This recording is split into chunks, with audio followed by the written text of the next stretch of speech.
Kyle, it's good to see you. Today, we are talking about how emotional investing can be costly. We are fresh off the heels of the midterm election. We knew that that would bring volatility. We are still very much in bear market territory. Stocks and bonds are both negative, and the market has lost nearly a quarter of its value since the beginning of the year. Take a look at this chart from FinViz, which shows the S&P year to date.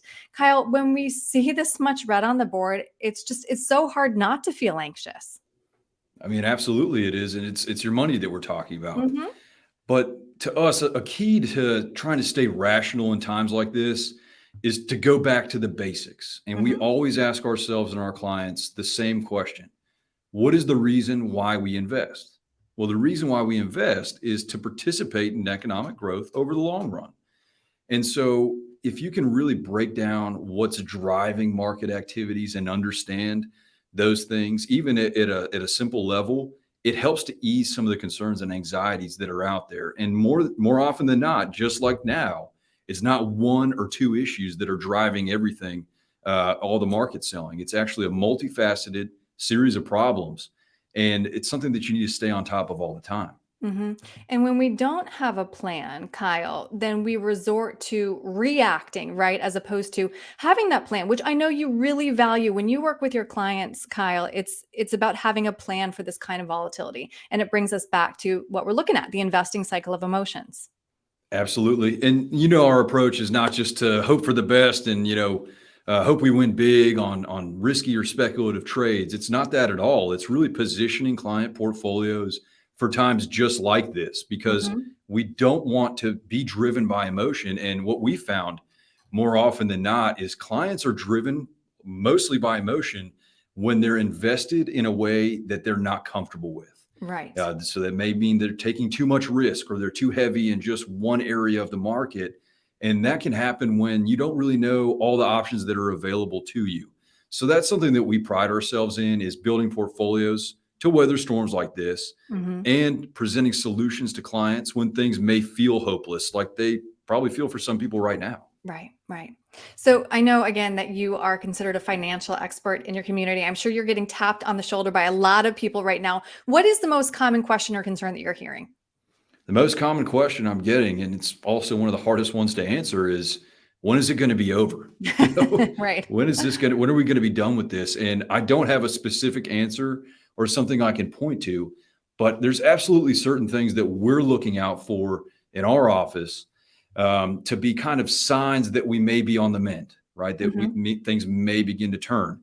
And a big one is the CPI or the inflation data that's released. And so we're going to have that coming out November 9th or 10th, Thursday. And that's going to start to, tell us, hey, are we improving?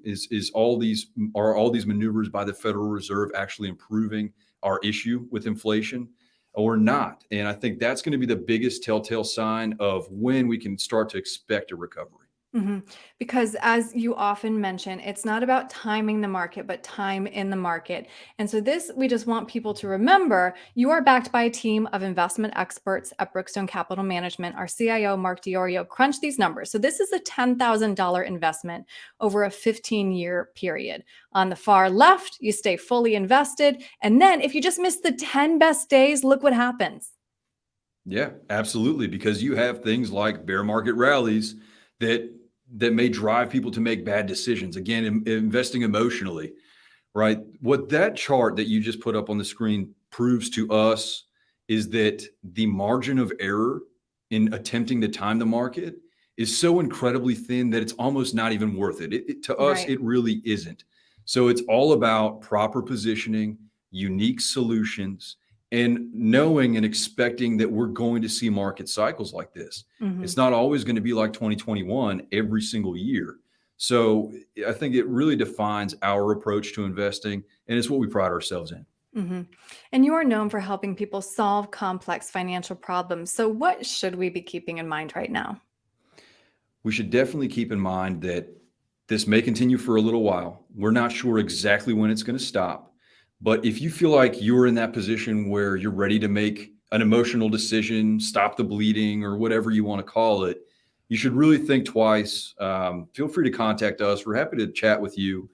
And, again, that's what we're so proud of, is being able to offer unique solutions, things like structured notes, buffered ETFs, some options-based strategies, things outside of the realm of just owning stocks and just owning bonds. And that's a great place to begin. hmm Well, Kyle, I think that that really kind of underscores what we've been talking about today. So if somebody would like to talk to you more about how they're feeling or whether there are other investment options, what's the best way to reach you? Best way to reach us is through our website. That's firstcoastfinancialgroup.com, and we're happy to talk anytime. All right, Kyle, thank you very much. Thank you, Erin.